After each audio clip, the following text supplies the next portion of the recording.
of really short stories, and I'll sort of pause in between them so that you guys have a sense of when it ends. Well, hopefully you'll have that sense anyway, but whatever. You consider the puddle before you, the white shoelaces, the pristine lace hem of the dress. You consider how not very long ago at all it was your mother told you to be careful, to stay dry, to mind the puddles before letting you out. The front door of your house is closed and free of shapes or shadows.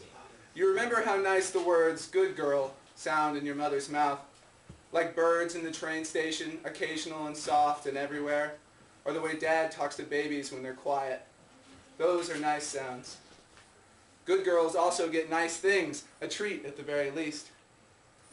Consider the puddle before you. It is slick and beautiful, deep and fun to look at. You draw your foot out of the puddle, but don't look down, sensing only the new weight in the sock and the cool feeling as you step forward to move across the street. There will be plenty of puddles to avoid, and something of a treat in each one. Alright, the next one is called The Cow Says. The cow says, it's the easiest old toy to set off. The touchscreen update to an old slider. You just barely have to graze it, brush it with your foot, or slide your thumb along the arrow as you pick it up. So I don't blame him when it goes off. I even think it's sort of sweet how he brings his hand down, open palm deposit. He looks at me. We should get rid of these things, give them away, he probably thinks. Maybe we should start to gather these things up, he says. And he's right. We should eventually do something with all of it one day. Moo. Woo! Number 2. Now, these are 2 slightly longer ones. This first one's called Come On Mikey. I can explain that. Economical in each and every decision, the son collected 4 of the eggs without having to crawl. Mikey, young one, flopped in the center of the room, and a trail of eggs leading to the sound of his father just around the edge of the door. Soft eggs for pressing, colored eggs for holding in the hand. He starts crawling with an egg still gripped and cracks it, bulbs it against the hardwood floor.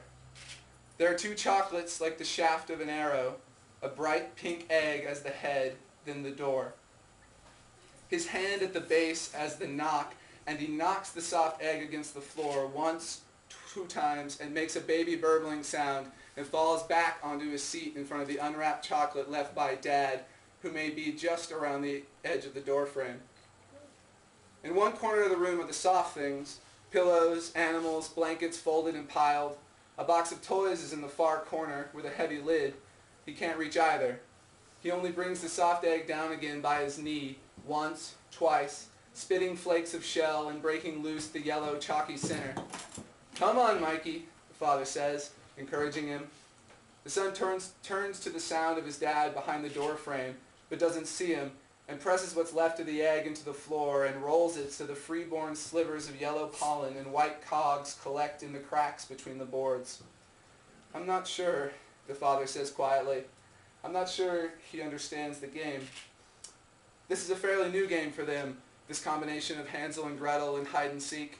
Mikey didn't like hide and seek. Disappearing Dad alone wasn't a hit, so Dad leaves trails, Advent chocolate, candy hearts, hard-boiled eggs, and pink vinegar scent for Mikey to follow while Dad counts down and murmurs, I'm not sure he understands, to the sound of Mikey's open palm slapping the wet clicks of a cracking shell.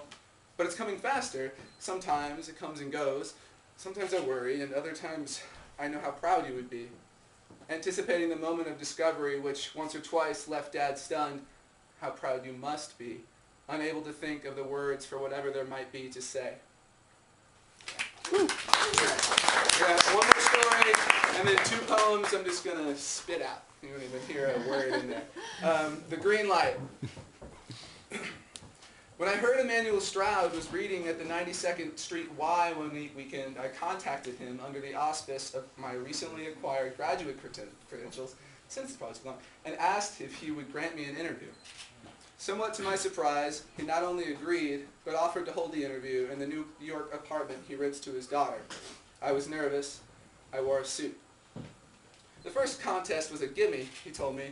He said he was hardly young enough to enter, certainly not if you counted actual life, real experience, rather than just years lived.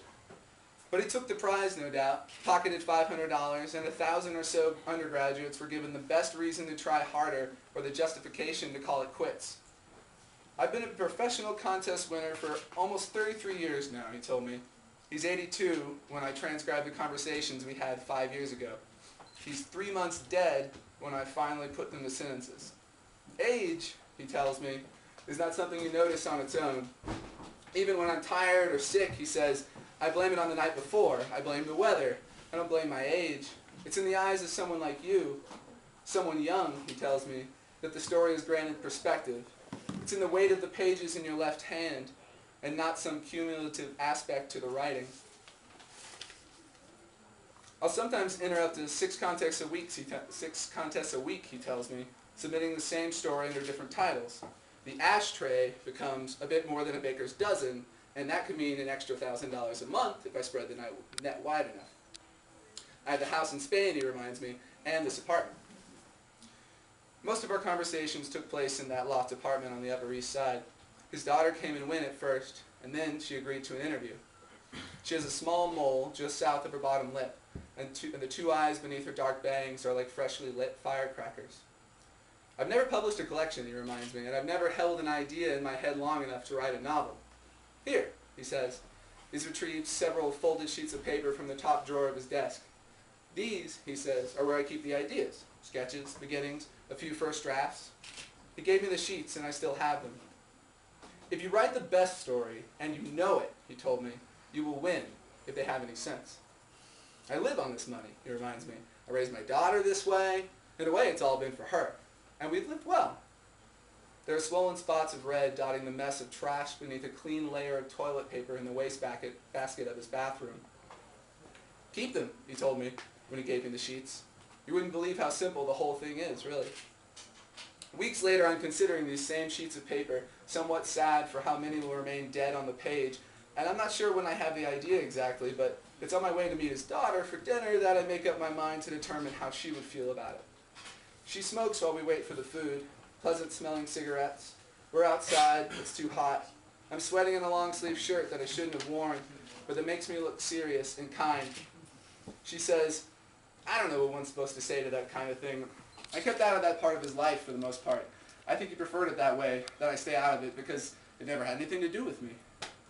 I published 2 articles about him, both are received well, and a handful of short stories I've been shopping for years are accepted for publication.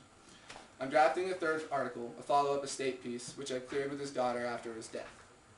Meanwhile, I pore over the sheets, considering titles, second titles. I'll change most of his verbs to passive voice.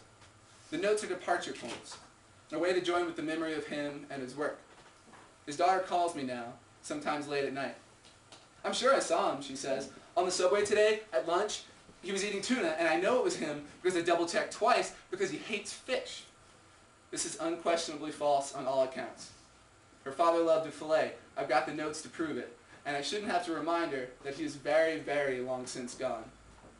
But I'll go ahead and tell her I see him too, all the time, in a turn of phrase, the movement of a sentence here and there, a hint of wit, a line of logic, unquestionably.